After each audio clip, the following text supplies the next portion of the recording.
मीरा एक छोटे से गांव में रहती थी। उसके परिवार की आर्थिक स्थिति बहुत खराब थी। उसके पिता एक किसान थे और उनकी फसलें अक्सर खराब हो जाती थीं। मीरा का सपना था कि वह एक शिक्षिका बने, लेकिन उसके गांव में अच्छे स्कूल नहीं थे और शहर जाकर पढ़ाई करना उसके परिवार के लिए संभव नहीं था। मीरा ने कभी हार नहीं मानी। उसने अपने गांव के छोटे से स्कूल में ही मन लगाकर पढ़ाई की।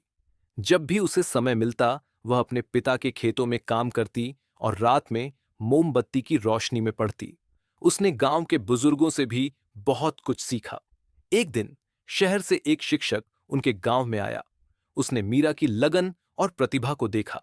उसने मीरा के माता-पिता से बात की और उन्हें समझाया कि मीरा को शहर में पढ़ाई करने का मौका मिलना चाहिए। आखिरकार मीरा के माता-पिता मान गए। शहर में मीरा को कई कठिनाइयों का सामना करना पड़ा।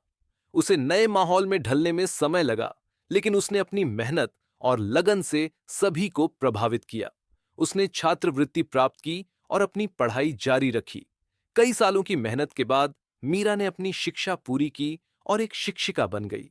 वह अपने गांव वापस आई और वहां एक स्कूल खोला। उसने उन बच्चों को पढ़ाया जो उसकी तरह ही गरीबी और अभाव में जी रहे थे। मीरा ने अपने छात्रों को सपने देखना सिखाया और उन्हें यह विश्वास दिलाया कि वे कुछ भी हासिल कर सकते हैं। उसने उन्हें बताया कि शिक्षा ही वह हथियार है जिससे वे अपनी जिंदगी बदल सकते हैं।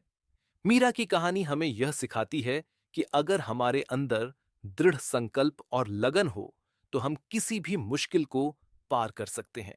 परिस्थितियां चाहे कितनी भी कठिन क्यों ना हो, हमें अपने सपनों को कभी नहीं छोड़ना चाहिए। कहानी से सीख, दृढ़ संकल्प। मीरा ने कभी हार नहीं मानी, भले ही उसके सामने कितनी भी मुश्किलें आईं।